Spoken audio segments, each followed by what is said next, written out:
안녕하세요. 제 소개를 뭐라고 해야 할지 모르겠네요.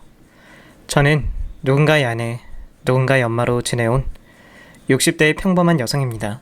변변한 직업이나 소개할 만한 특이사항이 없어 그저 가족들 뒷바라지로 희생하며 살아온 대한민국의 평범한 주부이겠네요. 그런 제 나이도 벌써 60이 넘었고 이 나이에 딱히 낙이 뭐가 있겠어요. 그저 자식들 사는 것, 손주 재롱이나 보는 게 그나마 낙이라면 낙이겠죠. 젊은 시절에 그저 남편과 자식들 잘 되기만을 바라며 뒷바라지 하던 저였는데 어느새 자식들도 다 자라 내 품을 떠나고 이제는 뭘 해야 할지 모르겠네요. 몇 년 전까지도 제게는 숙제 같은 마지막 바람이 하나 있었습니다. 바로 제 막내 아들의 혼사였죠. 자식돈 엄마들이라면 누구나 다 자식 앞날이 걱정되지 않겠어요? 아이가 어려서는 학업 뒷바라지하고 졸업하고서는 취업 뒷바라지하고 또 다 커서는 결혼은 언제 하나 오매불망 자식 생각뿐이었습니다. 부모 마음이라는 게 참 그래요. 애가 다 큰 걸 알면서도 제 밥은 잘 챙겨 먹나, 만나는 사람은 없나, 이러나 저러나 마음이 쓰이기 마련입니다. 제게는 큰아들, 둘째 딸, 셋째 아들 이렇게 세 자녀가 있습니다. 그 중에서 셋째 아들은 언제나 마음의 짐이었죠. 막내라 그런지 이상하게 걔한테는 유독 신경이 많이 쓰이더라고요. 딸 때부터 약하게 태어나서 더 걱정스러웠던 것 같아요. 막내가 어려서 큰 수술을 받았거든요.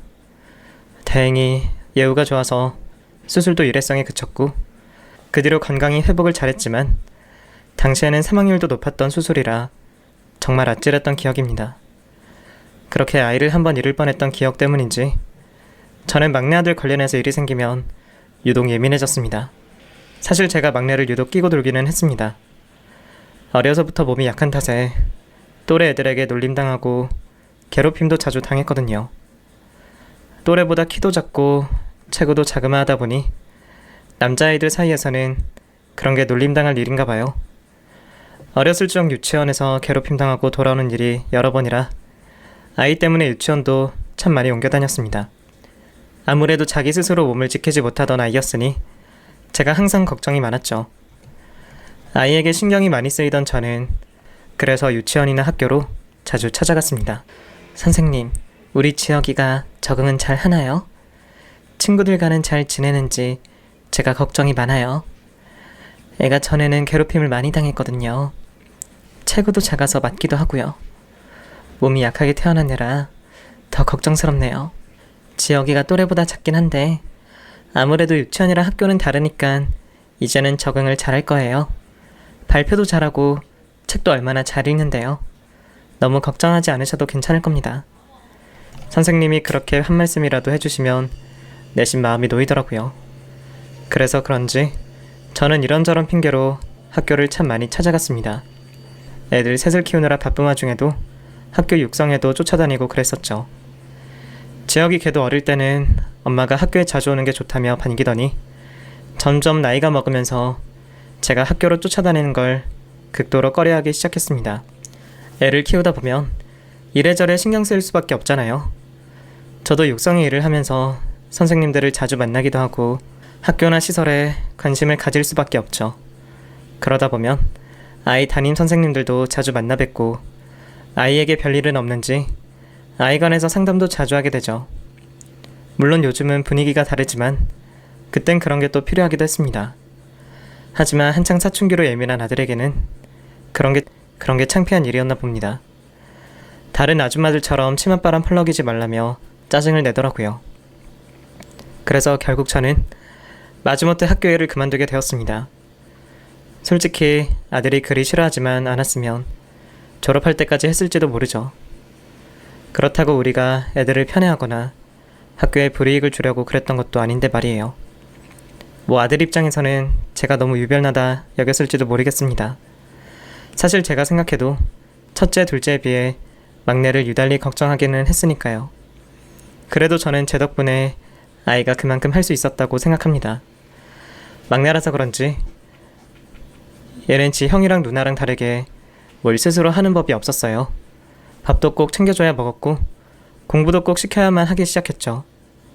지 형 누나 키울 때는 워낙 알아서 잘들 했어서 학업 관련으로 골치 아픈 적이 없었는데 막내 이놈은 꼭 잔소리를 시작해야만 몸을 움직였습니다. 그렇다고 왜 다른 형제들 못 따라가냐며 비교하거나 구박한 적은 없었어요. 오히려 큰애들한테 못해줬던 것도 막내한테는 다 해줬죠. 큰애들은 인강 듣고 학원만 보냈는데 형 누나보다 뒤처지던 막내는 제가 알바까지 다니면서 비싼 가입까지 시켰습니다. 솔직히 남편이랑 자식들 챙기고 수험생 아들 뒷바라지하면서 알바까지 다니는 게 그렇게 쉬운 일은 아니에요. 게다가 평생 집에만 있던 제가 밖에 나가서 무슨 일을 했겠습니까? 그래도 저는 아들 녀석 잘 되길 바라는 마음으로 마트 캐셔 일을 하면서 열심히 용돈을 벌었습니다. 그리고 그 돈은 모두 우리 막내한테 들어갔죠. 어려서 몸이 약했으니 공부하는 체력에 도움되라고 비싼 한약도 지어 먹이고 제 딴에는 온갖 정성을 다했습니다. 그러다 보니 저도 모르게 막내한테 나름의 기대가 있었는지도 모르겠어요. 그래도 제 뒷바라지 덕분인지 우리 막내 아들은 남들 알아준다는 대학에 무사히 들어갈 수 있었습니다. 첫째, 둘째 때는 원래도 애들이 잘해줘서 그런지 그렇게까지 감격스럽지는 않았는데 이상하게 우리 막내 아들 합격 소식은 더 남다르게 느껴지더라고요. 그래도 이놈이 지 엄마 고생한 건 아는지 합격 소식 받고 고맙다는 말을 하더라고요. 엄마, 솔직히 그동안 내가 짜증도 많이 내고 괜히 성질 부린 거 알아. 나 힘든 거 가지고 괜히 엄마한테 화풀이 했어. 엄마 덕분에 합격한 거 알아요. 나 입학도 하고 이제 우리도 고생 끝이야. 대학생활도 열심히 해서 엄마한테 잘할게요. 저는 그 말 한마디에 모든 시름이 덜어지는 기분이었습니다. 그래요. 부모가 자식에게 바라는 게 뭐가 있겠나요? 그저 자식이 잘 되는 것만 보면 고생한 게 기억도 나지 않죠. 그렇게 무사히 대학에 들어간 아들은 그 뒤로도 학교 생활을 잘했습니다. 물론 신입생 때는 놀기 바빠서 술을 너무 많이 먹고 여기저기 쏘다니느라 새벽에 들어오기도 여러 번이었지만 그래도 군대까지 다녀와서는 정신 차리고 공부를 열심히 하더라고요. 그래서 저도 이제는 나도 좀 나야겠구나 생각했죠. 그런데 산 넘어 산이라고 대학만 보내면 뒷바라지 끝이라 생각했더니 취업 준비까지 거들어야 할 줄은 몰랐습니다. 요즘 젊은 애들 취업난도 심하고 다들 너무나 힘들잖아요. 제가 봐도 요즘 젊은 애들 살기가 참 버거워 보이더라고요. 옛날에는 대학만 졸업하면 여기저기서 데려가려 난리였는데 요즘은 대학만 좋은 데 나왔다고 거기서 끝이 아니었습니다. 그래도 지 형 누나는 기술직이라 그런지 그리 어렵지 않게 취업에 성공했는데 얘는 문과를 들어가서 그런가 취업이 너무 어렵더라고요. 애가 매번 열심히 취업 준비하는데도 번번이 떨어지는 걸 보는 부모 심정도 애가 탑니다. 그래도 제일 힘든 건 자기겠죠. 그렇게 졸업 후 1년을 무수히 많은 면접에서 떨어진 아이는 어느 날 결심한 듯 공무원 시험 얘기를 꺼내더라고요. 그것도 어렵다는 5급 공무원을 말이에요. 솔직히 제 자식이지만 그게 가능할까 싶었습니다. 머리도 점점 굳었을 테고 국가고시는 다들 몇 년씩 걸리는 힘든 일이잖아요. 고등학교 시절에도 그렇게 힘들어하던 아이가 공무원 시험은 견뎌낼 수 있을지 걱정이었죠. 그래도 아이의 선택이니 어쩌겠나요? 저희 부부는 그저 묵묵히 아들을 응원해주기로 했습니다. 그렇게 저는 또 수험생 뒷바라지를 시작하게 되었어요. 아이가 큰 마음을 먹은 건지 아예 학원 근처 고시원을 얻어서 나가겠다고 했습니다. 그래서 저는 집에서 음식을 해다가 매일 고시원으로 들고 이고 날랐죠. 엄마가 해줄 수 있는 게 그런 것밖에 없어서 미안하기만 하더라고요. 아들이 시험 준비를 하는 동안 저희는 매번 시험 결과가 어떨지 조마조마한 심정이었습니다. 저는 늘 길을 열고 다녔습니다. 다른 수험생들은 어떻게 사는지, 시험 유형은 어떤지 여기저기서 정보를 모으고 다녔습니다. 엄마로서 그 정도는 도와야 한다 생각했어요. 그렇게 제 아들은 꼬박 3년을 죽은 듯이 노력했습니다. 그동안 애가 늘어져 쉬는 걸 못 봤거든요. 덕분에 아들은 3년 만에 원하던 결과를 얻을 수 있었죠. 남들은 아무리 못해도 몇 년은 걸린다던데 우리 아들이 3년 만에 합격을 해서 얼마나 감격스러웠는지 모릅니다. 온 가족이 막내의 합격 소식에 기뻤어요. 막내 아들이 시험 준비를 하는 동안 그 사이 첫째 아들과 둘째 딸은 벌써 결혼을 했고 우리 큰며느리는 아이까지 낳았네요. 그동안 이래저래 자식들 뒷바라지로 바쁘기만 했는데 그래도 막내가 합격한 뒤에는 저도 여유가 생긴 덕분에 다니던 성당에도 더 자주 갈 수 있게 되었네요. 사실 저는 오래전 아이들이 수험생일 때부터 성당을 다니기 시작했습니다.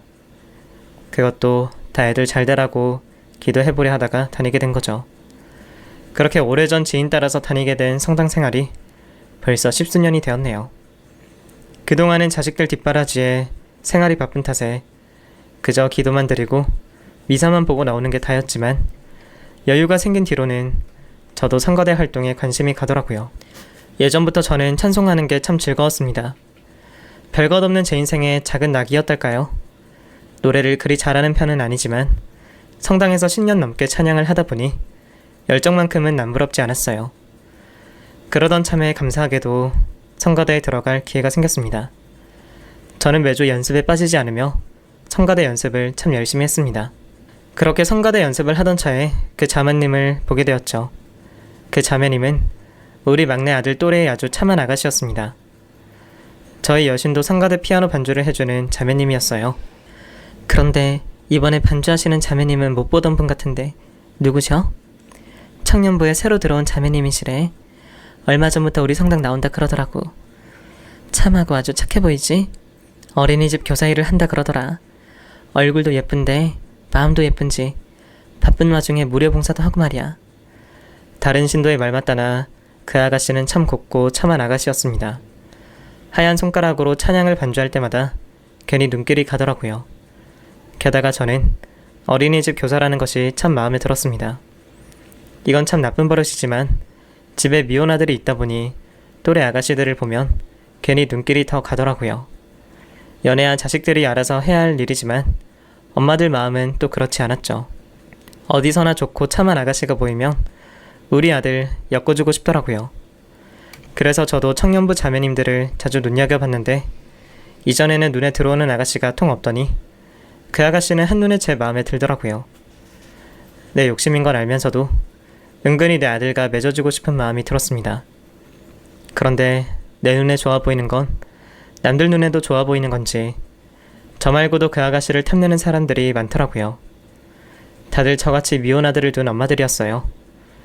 덕분에 그 아가씨에 대한 얘기도 자주 듣게 되었어요. 반주하시는 자매님 아직 미혼이래?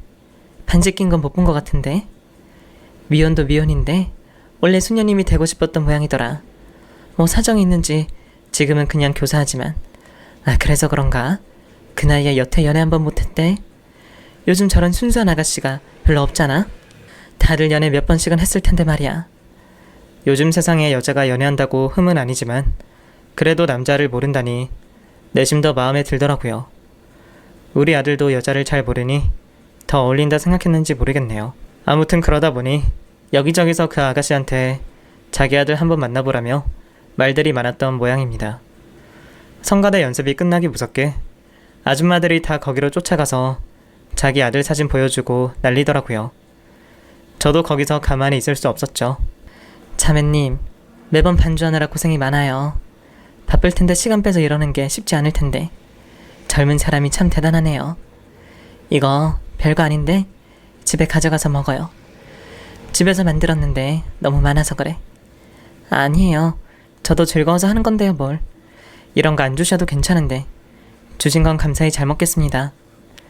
아가씨는 피아노도 잘 치고 예쁜 데다가 거기다 감사하는 마음까지 아주 괜찮은 아가씨였습니다. 그 뒤로도 저는 그 아가씨와 대화를 나누려 무척 애를 썼습니다. 그러면서 집에서는 막내 아들에게 결혼 안 하냐 노래를 불렀죠. 지혁아, 너 요즘 만나는 사람 있니? 왜 또? 결혼하라고 하게? 나 당분간 연애 생각 없어. 아직 적응하기도 바쁜데 무슨 연애야. 얘는 바빠도 다들 할 건 한다. 너도 곧 30이야. 언제 만나서 언제 결혼하려고 그래. 몰라 그냥 좀 놔둬. 저는 혹시나 아들 녀석이 만나는 사람이라도 있을까 했더니 아니나 다를까 아들놈은 연애할 생각이 없어 보였습니다. 저는 하루빨리 막내 아들을 결혼시키고 싶은 마음에 결국 제가 앞장서기로 했죠. 그 뒤로 몇 달 동안 공들여 반주하는 아가씨와 친해져 보니 이 아가씨가 생각보다 더 괜찮은 청년이더라고요. 학창시절에도 모범생으로 공부와 봉사밖에 모르며 바르게 자랐고 지금은 유아교육과 나와서 어린이집 교사를 한 지도 벌써 몇 년이랍니다. 제가 어려서부터 보육원에 봉사를 다니신 어머니 덕분인지 저는 어릴 적부터 아이들이 참 예뻤어요. 제가 외동이라서 더 그랬던 것도 같고요. 아이들을 동생처럼 생각하고 돌보며 많은 보람을 느꼈죠. 거기가 성당에서 운영하는 보육원이라 수녀님들을 많이 접했는데 천사 같으신 그분들을 보며 저도 수녀님이 되고 싶다 생각했어요. 하지만 제가 하기에는 너무 큰일이더라고요. 그래서 비슷한 일을 찾다 보니 결국 어린이집 교사가 되기로 했죠. 역시 그 아가씨는 부모님도 참 대단하신 분들이셨네요. 부모님 덕분에 어려서부터 봉사에 힘썼고 지금도 여전히 봉사를 다닌답니다. 게다가 그 아가씨는 자기 일을 천직처럼 생각하는 아가씨였습니다. 그 옛날이나 지금이나 아이들 돌보는 게 그렇게 즐겁고 행복하다 그러더라고요.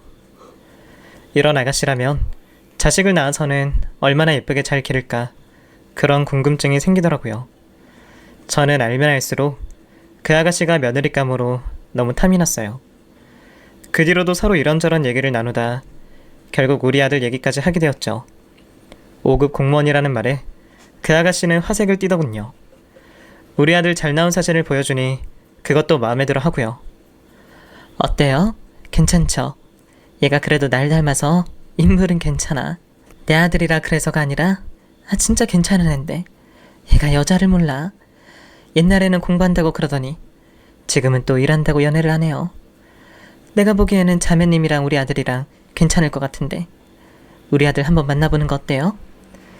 제 말에 아가씨는 난감해하면서도 그리 싫은 내색은 아니었습니다.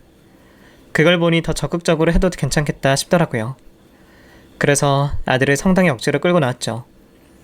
엄마 선거대 하는 것 좀 보라는 핑계로 말이에요. 그렇게 제가 어렵게 자리를 만들어 두 사람을 만나게 했습니다.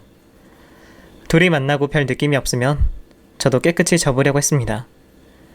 근데 이게 될 일이었는지 두 사람 다 서로 호감이 있는 모양이더라고요. 같이 차 마시러 가자 그래도 서로 마다하질 않더라고요. 그렇게 미사가 끝나고 저희 세 사람은 함께 차를 마셨습니다. 그 앞에서 저는 그 아가씨 칭찬을 많이 했어요. 여기는 우리 선주 자매님이야. 어린이집 교사 일을 하시는데 바쁜 중에도 틈틈이 우리 성가대 반주까지 하시잖니. 주말에는 또 여기저기 봉사 다니고 완전히 천사 같지 않으니? 별거 아닌걸요 뭐. 제가 할 수 있는 일을 하는 것뿐인데 이렇게 칭찬해 주시니 부끄럽네요. 아유, 겸손하기까지 하고. 내가 딸만 없으면 정말 내 딸 삼고 싶을 정도로 괜찮은 아가씨야. 슬쩍 분위기를 띄운 저는 갑자기 일이 생겼다는 핑계로 두 사람을 두고 자리를 일어섰습니다. 평소 같으면 같이 가자며 따라 일어서 나들 녀석이 웬일인지 나를 혼자 보내더라고요. 저는 옳다구나 싶어 얼른 일어나서 두 사람에게 자리를 비켜줬습니다. 그 뒤로 어찌 된 건지 자세히는 모르지만 웬일로 이 녀석이 엄마의 노력을 알아줬는지 어떤지 얼마 뒤 두 사람이 만나보기 시작했다고 하더라고요. 저한테는 경사도 정말 이런 경사가 없었죠. 그 뒤로 저는 기대에 부풀어 설렜습니다. 드디어 조만간 막내 아들까지 결혼시킬 수 있겠다 싶었죠. 남편은 이제 막 만나기 시작한 애들한테 괜히 기대하지 말라 그랬지만 저는 왠지 이 만남이 될 것 같더라고요. 솔직히 요즘 세상에 그만큼 참하고 순수한 아가씨가 또 어디 있겠어요? 저는 무척이나 그 아가씨가 마음에 들었습니다. 그렇게 1년 정도 두 사람은 예쁘게 잘 만났어요. 가끔은 선주를 집에 데려오기도 하고 잘 아는 사이니 저랑 셋이서 함께 시간을 보내기도 했죠. 선주를 며느리감으로 점찍은 저는 결혼하기도 전부터 그 아이를 제 며느리처럼 대했습니다. 가족 모임이 있을 때면 놀러오라고 부르기도 하고 그의 생일까지 챙길 정도였어요. 심지어는 제가 나중에 막내 며느리 들이면 주려고 챙겨놓은 친정엄마 유품까지 미리 내어줬습니다. 그건 제가 정말 아끼던 진주 목걸이였어요. 저희 친정엄마가 결혼하면서 예물로 받으신 건데 제가 결혼할 때 저한테 물려주셨죠. 제가 아끼던 다이아 반지는 우리 큰며느리 줬었고 다이아보다 값어치는 덜하지만 제겐 더욱 값진 의미가 있는 그 진주 목걸이는 꼭 막내 며느리에게 주고 싶었습니다. 어차피 결혼할 사이라 생각하니 미리 주는 것도 나쁘지 않겠다 싶더라고요. 선주야, 이거는 우리 친정어머니가 예물로 받으셨던 거야. 당시에는 어마어마하게 비쌌다 그러더라. 나도 매번 아끼느라 가끔씩만 꺼냈었던 거야. 요즘엔 더 좋은 게 많겠지만 나한테는 무엇보다도 소중한 거란다. 나중에 막내 며느리 들어오면 줘야지 생각하고 아꼈지. 너는 내 며느리나 다름없어. 어차피 둘이 결혼할 거 아니니? 미리 받는다 생각하고 잘 챙겨둬. 어머, 정말 예뻐요, 어머니. 제가 이런 거 받아도 될까요? 너무 감사해요. 내 마음을 알아준 선주는 제 선물에 눈물을 보일 만큼 고마워하더라고요. 착하고 열이 나라 그런지 이런 작은 것에도 저리 큰 감동을 받는구나 싶어 제가 더 고마울 따름이었습니다. 그 애는 제가 해주는 것만큼 저한테 잘하는 애였어요. 정신없이 바쁠 텐데도 매번 빈손으로 오는 법이 없었죠. 게다가 손재주는 얼마나 좋은지 가게에서 돈 주고 쉽게 사오는 것도 아니고 꼭 손수 정성껏 만든 특별한 것들로만 챙겨오곤 했습니다. 그러다 보니 제가 걔를 어떻게 안 예뻐할 수가 있겠습니까? 그렇게 두 사람이 벌써 1년이나 만났으니 저는 이제 서둘러 결혼했으면 싶었습니다. 근데 왜인지 아들 녀석은 아직은 이른 것 같다며 자꾸 결혼 얘기를 피하더군요. 그렇다고 선주가 마음에 안 드는 건 아닌지 헤어질 생각은 없는데 말이에요. 그럼 왜 결혼을 안 한다는 거야? 어차피 할 거 하루빨리 하는 게 좋지. 안 그래? 지금은 일도 바쁘고 이제 겨우 1년 만났는데 무슨 결혼을 그렇게 빨리 해. 어차피 할 거면 천천히 해도 괜찮잖아. 엄마 뜻대로 선주랑 잘 만나고 있는데 그냥 좀 기다리면 안 돼? 왜 항상 일을 급하게 하려고 그래. 결혼은 알아서 할 테니까 그냥 기다려줘. 물론 지도 제 입장이 있겠지만 엄마인 저도 제 입장이 있죠. 기왕지사 결혼할 걸 뭐하러 더 미루나 싶어 답답하기만 했습니다. 선주도 결혼 생각이 있는지 제 앞에서 언뜻 결혼 얘기를 하기도 했고 제 딴에는 이러다가 좋은 며느리감 없어질까 마음이 급했던 것도 있긴 했던 것 같아요. 그런데 당사자가 저리 늑장을 부리니 아쉬운 제가 더 노력할 수밖에요. 그렇게 저는 선주를 데리고 집을 보러 다니기 시작했습니다. 나중에 들어가 살 신혼집을 미리 보자면서 말이에요. 그러면서 은근슬쩍 결혼 얘기를 꺼냈죠. 선주야, 지혁이가 결혼 얘기 한 적 없니? 니들 벌써 1년이나 만났잖니. 둘이 나이들도 있는데 뭘 자꾸 미루는 건지. 내가 너무 급한 거니? 저는 어머니 마음 이해해요. 저희 어머니도 언제 결혼하냐 물으시는걸요. 저는 언제라도 상관없는데 아시다시피 지혁씨가 많이 바쁘잖아요. 저는 그저 기다리는 수밖에 없죠. 역시나 우리 아들이 문제였네요. 걔는 원래 한 번에 두 가지를 못하는 성격이에요. 게다가 누가 옆에서 등 떠밀지 않으면 세워라 내워라 태평한 성격이죠. 저는 선주에게 자꾸 결혼 얘기를 꺼내라 시켰습니다. 걔도 나랑 생각이 같은 건지 제 말대로 했던 모양이에요. 어느 날 아들 녀석이 지 입으로 먼저 결혼 얘기를 꺼내더라고요. 엄마, 나 그냥 선주랑 빨리 결혼할까? 갑자기 왜? 선주가 결혼하재? 그것도 그렇고 그쪽 집에서도 자꾸 말씀 꺼내시나 봐. 아무래도 남자보다는 여자가 나이에 민감하니까. 역시 선주가 말을 잘 꺼낸 모양이에요. 그 집에서도 하루빨리 결혼을 했으면 싶어 하시니 우리 아들 입장에서도 별 문제 없으면 미룰 게 뭐 있나 생각했던 모양이죠. 셋불도 단숨에 빼랬다고 저는 말이 나오자마자 바로 상견례를 잡기로 했습니다. 상견례도 그저 형식일 뿐이었어요. 그 집 부모님이 바르신 분들인 건 그동안 선주 통해서 잘 들었고 선주를 키우신 부모님이면 모자랄 게 뭐가 있었겠어요. 그런데 아무 문제 없을 거라 생각했던 그 상견례장에서 아주 생각지도 못한 변수가 생기게 되었습니다. 저희 집 식구들이 너무 많아서 애들은 빼고 남편이랑 저랑 막내 아들만 가기로 했습니다. 어차피 어른들끼리 얘기할 게 많기도 하고 형제들이야 결혼식에서 보면 되니까 말이에요. 저는 새벽 대바람부터 식구들을 준비시켜 상견례장으로 출발했습니다. 일찍부터 분주하게 준비한 덕분인지 약속 시간보다 먼저 상견례장에 도착하게 되었죠. 그동안 선주를 통해서 그댁 부모님 말씀을 많이 들었지만 그래도 자리가 자리인지라 긴장되는 건 어쩔 수 없더군요. 얼마 뒤 그 집 식구들이 도착하셨는지 종업원이 문을 열어주어 예비 사돈들이 들어오셨습니다. 자연스럽게 인사를 건네려는데 맨 끝에 왜 내가 따라 들어오더라고요. 한데 6살 정도 되어 보이는 어린아이였습니다. 제가 궁금해서 물어보기도 전에 선주가 얘기를 하더라고요. 제가 원생 하나를 급하게 맡게 되어서요. 다들 사정이 있고 갑자기 생긴 일이라 차마 마다할 수가 없었어요. 그래서 부득이하게 데려왔는데 너무 죄송해서 어쩌죠? 선주가 돌보는 반아이 중 하나가 집에 일이 생겨서 갑자기 그 애를 봐주게 되었답니다. 평소에도 이래저래 바쁜 건 알지만 그래도 어떻게 주말까지 그런 일이 생기는지 저희는 좀 당황스러웠어요. 그런데 평소 선주의 성품을 알아서 그런지 제가 무리한 부탁을 마다하지도 못하고 얼마나 고생이 많을까 안쓰럽고 기특하더라고요. 아유, 아니야. 애 하나 더 있다고 무슨 일 있겠니? 우리는 괜찮으니 신경 쓰지 마. 네가 평소에도 이렇게 고생이 많구나.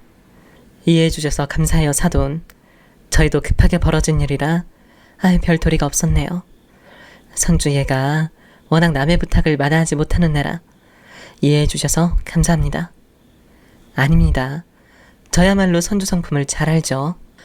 워낙 배려심이 많은 아이니까요. 저야 선주의 그런 점이 마음에 드는 건데요, 뭘. 뜻밖의 일이 있었지만 서로 이해와 배려 속에 분위기는 참 좋았습니다. 아이들 결혼 문제로 상의하는 것들도 합의 잘 맞았고 좋은 며느리만큼이나 좋은 사돈을 얻게 되었구나 싶었죠. 식사도 다 끝나고 자리도 점점 마무리되는 중에 얌전히 잘 있던 아이가 졸린 건지 조금씩 칭얼대기 시작하더라고요. 아유, 아이가 긴 시간 앉아있기 지루한 모양이에요. 우리 집 막내 손녀가 딱 저 나이쯤 되는데 여자인데도 가만히 있지를 못하거든요. 그래도 얘는 참 얌전하네요. 선생님한테 잘 배워서 그런가? 아이의 교사인 선주는 아이를 안아서 달랬습니다. 그런데 칭얼대던 애가 갑자기 이런 소리를 하더라고요. 엄마, 나 집에 갈래. 순간 정적이 흘렀습니다. 나 혼자 잘못 들은 게 아닌지 남편과 아들의 얼굴을 보자 다들 당황한 기색이 역력하더라고요. 게다가 사돈댁 얼굴까지 말이에요. 아, 영웅아, 엄마라니. 선생님이라고 해야지. 영웅이가 엄마가 보고 싶구나. 오늘은 선생님이랑 좀 있다가 저녁에 엄마 보러 가자. 엄마, 나 졸려. 우리 집에 가자. 선주는 애가 실수한 거라며 수습하려 했지만 왜인지 아이는 선주에게 계속 엄마 소리를 하더라고요. 그러고 보니 왠지 아이 얼굴이 선주와 닮은 것도 같았습니다. 아까 사돈댁에 할머니, 할아버지 부른 것도 의뢰 부르는 게 아니라 평소에도 그렇게 자주 부른 것처럼 아주 자연스러웠고 아무리 아이 선생님이라고 해도 애가 제 집, 제 식구처럼 편하게 있었던 게 좀 이상하기는 했네요. 이상한 생각이 한번 들기 시작하니 자꾸 꼬리에 꼬리를 물게 되더라고요. 거기다가 제가 그런 의심을 하게 된 것은 또 다른 이유가 있었습니다. 사실 예전에 선주가 웬 어린아이를 데리고 병원에 가는 것을 본 적이 있었어요. 우연히 길을 지나가다가 건너편 도보에 있는 선주를 봤는데 아는 체를 할까 하다가 옆에 아이가 있어서 저도 모르게 그냥 지나갔던 기억이 있었습니다. 그때는 그냥 가르치는 유치원 아이겠지 싶어서 굳이 말을 꺼내지 않았죠. 별일 아닌 걸로 뒤늦게 말을 하는 것도 이상하다 싶었거든요. 그리고 얼마 뒤에 또 그런 일이 있었습니다. 같은 아이인지는 모르겠지만 둘 다 남자아이였던 건 확실해요. 2번이나 그런 일을 보다 보니 궁금한 마음에 저도 결국 물어보게 되었죠. 제 물음에도 선주는 별일 아니라며 대수롭지 않게 얘기했어요. 아이요? 아마 저희 유치원생이었을 거예요. 가끔 시간 안 되는 부모님들 대신 제가 병원을 데려가기도 하거든요. 맞벌이 하시는 분들은 워낙 바쁘셔서 아이가 치과 검진을 가야 하는데도 시간이 안 나서 못 데리고 가시는 분들이 많으세요. 그래서 자주는 아니어도 가끔 그런 분들을 도와드리고 해요. 역시나 원생리를 도왔다는 말에 저는 정말 아무 의심 없이 넘어갔습니다. 평소에도 봉사를 다니고 아이들을 좋아하는 애였으니 그런 일이 뭐 대수롭겠어요. 그냥 휴일에도 쉴 틈 없이 그렇게까지 하는 게 힘들겠구나 그 정도로 생각했죠. 그런데 그 엄마 소리를 듣고 보니 예전 그 일들이 그냥 지나갈 일들로 느껴지지 않더라고요. 그제서야 아차 싶었던 저는 선주에게 따져 묻기 시작했습니다. 선주야, 걔가 왜 자꾸 너한테 엄마라 그러니? 아가, 너 엄마 어딨어? 그러자 아이는 선조를 가리키며 엄마라 하더군요. 어머니, 아니에요. 애가 어려서 젊은 여자만 보면 다 엄마라고 그래요. 아마 지혁씨한테는 아빠라고 그럴걸요? 영웅아, 아빠 어딨어? 아빠? 아빠 없어. 영웅이 아빠 없어. 커봐라. 너한테만 엄마라 그러잖니. 애가 대여섯 살이면 그 정도는 다들 구분하는데 무슨 소리 하는 거니?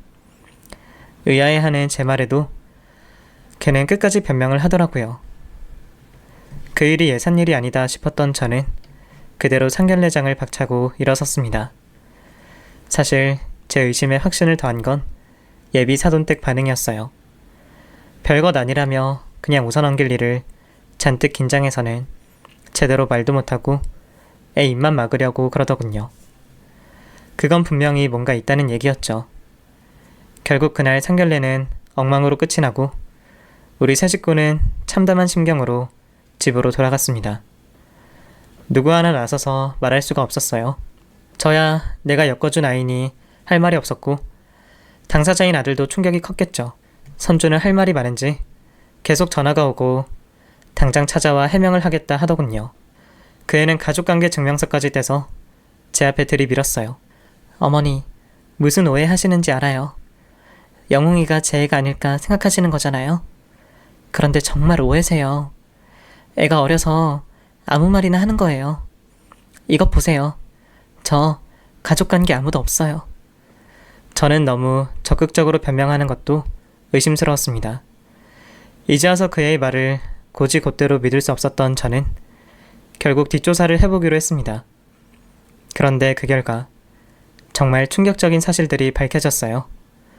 알고 보니 선주 걔는 제가 알던 그 순수한 아가씨가 아니었습니다. 걔는 이미 이혼한 전적이 있는 이혼녀였어요.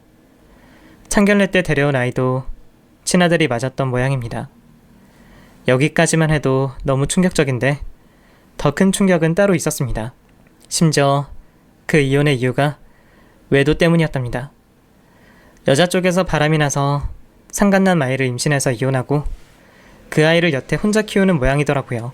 호적은 어떻게 한 건지 가족관계 증명서에 왜 아무 기록이 남지 않았는지는 모르죠. 요즘 같은 세상에 그런 서류 한 장 만드는 게 무슨 어려운 일이겠어요. 이럴 줄 알았으면 처음부터 제대로 알아보는 건데 사람 말을 곧이곧대로 믿은 게 일이 큰 실수였을 줄은 몰랐습니다. 걔는 처음부터 우리를 철저히 속인 거였어요. 그동안 내가 봐왔던 사람은 누구였을지 저는 정말 큰 충격에 빠졌습니다. 결국 제 실수로 제 아들까지 큰 상처를 입고 말았네요. 모든 것을 알게 된 우리는 결국 파혼을 통보할 수밖에 없었습니다. 그런데 그 애는 모든 게 다 밝혀진 마당에도 미련이 남는 건지 절 붙잡고 애원하더라고요. 어머니, 죄송해요. 말하지 못한 건 정말 제 잘못이에요. 하지만 제 입장도 좀 생각해 주세요. 그런 비밀을 가지고 제가 어떻게 새로운 인연을 맺을 수 있었겠어요? 저 지혁씨 정말 사랑해요. 애가 문제라면 저 애도 포기할 수 있어요. 어디 보육원에 맡기고서라도 저 지혁씨 놓치고 싶지 않아요. 됐고, 내가 준 진주 목걸이나 가져와라. 나는 이제 와서 너랑 더 할 말이 없구나. 어쩜 그렇게 뻔뻔할 수가 있니? 저는 그의 그런 마음가짐이 더 소름 끼쳤습니다. 그동안 누구보다 아이들을 사랑하고 아끼는 줄 알았던 애가 어떻게 재혼하겠다고 지가 낳은 애까지 저리 쉽게 내팽겨치겠다 말을 하나요? 차라리 처음부터 솔직했더라면 이 정도로 충격적이지는 않았을 것 같습니다. 그렇다고 이제 와서 시간을 돌릴 수도 없고 저는 저 스스로를 원망해야겠죠. 저는 제가 속아 넘어간 건데 창피해서 어디 말하고 싶지도 않았는데 소문들이 어떻게 그리 빨리 퍼지는지 가까운 한 사람한테만 말했던 일이 온 동네에 다 소문이 났습니다. 아마 하루아침에 걔가 성당을 나오지 않게 되는 바람에 일이 더 커졌던 것 같아요. 심지어 걔가 일하는 유치원까지 소문이 난 건지 그 애는 그 뒤로 그 유치원에서 잘리고 온 식구가 소문을 피해 이사까지 가게 되었답니다. 솔직히 나중에라도 마주치니 그게 낫겠다 싶기도 하네요. 저 역시도 그런 소문에 시달리는 바람에 한동안은 성당도 나가지 못했습니다. 몇 달 지나서야 참여하는 심정으로 가서 기도만 드리고 나오게 되었네요. 그 뒤로 저는 아들에게 아무 말도 못하는 못난 어미가 되었습니다. 그래도 아들이 집단에는 엄마가 미련하고 불쌍해 보여서 그런지 인연이 아니었나 보다며 괜찮다며 넘어가려 하지만 어미인 제 입장에서는 제가 벌인 그 일이 씻을 수 없는 실수가 되었습니다. 아들한테 좋은 일 만들어주려고 나서다가 괜히 사단을 만들었구나 싶었죠. 그래도 아들은 나보다 낫더라고요. 그런 일을 겪었는데도 몇 년 뒤 새로운 사람도 만나고 자기 알아서 잘 하더라고요. 그러다가 얼마 뒤 결혼하겠다고 여자친구를 소개했는데 솔직히 학벌이나 직업은 우리 아들보다 좀 빠지는 편이었어요. 그래도 굳이 말은 안 했는데 아들이 제 표정을 읽었는지 엄마, 솔직히 마음에 안 들지? 그래도 나는 좋아. 진짜 좋은 사람이야. 예전에 엄마가 소개시켜준 사람보다 훨씬 꿈이 먹고 솔직해. 자기 잘못은 쿨하게 인정해. 티끌 하나 없이 숨기는 것보다 그런 게 더 솔직하고 순수한 거 아니야? 엄마도 실수했잖아. 그러니까 이번에는 내 눈을 믿어봐. 이러더라고요. 결국 저는 아들 좋다는 대로 결혼을 시켰고 막내 며느리는 아들 말대로 정말 착하고 괜찮은 아이더라고요.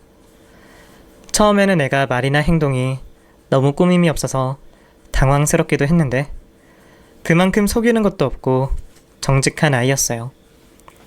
한번 되어보니 그만한 게 없다 싶기도 하네요. 막 애교 있고 그런 스타일은 아니지만 저는 성품이 착하고 올곧은 막내 며느리가 아주 마음에 듭니다. 아들이랑 둘이 재미있게 잘 지내는 것도 보기 정말 좋고요. 다 제 짝이 있었던 건데 제가 괜히 조바심을 내서 일을 꼬았다 싶네요.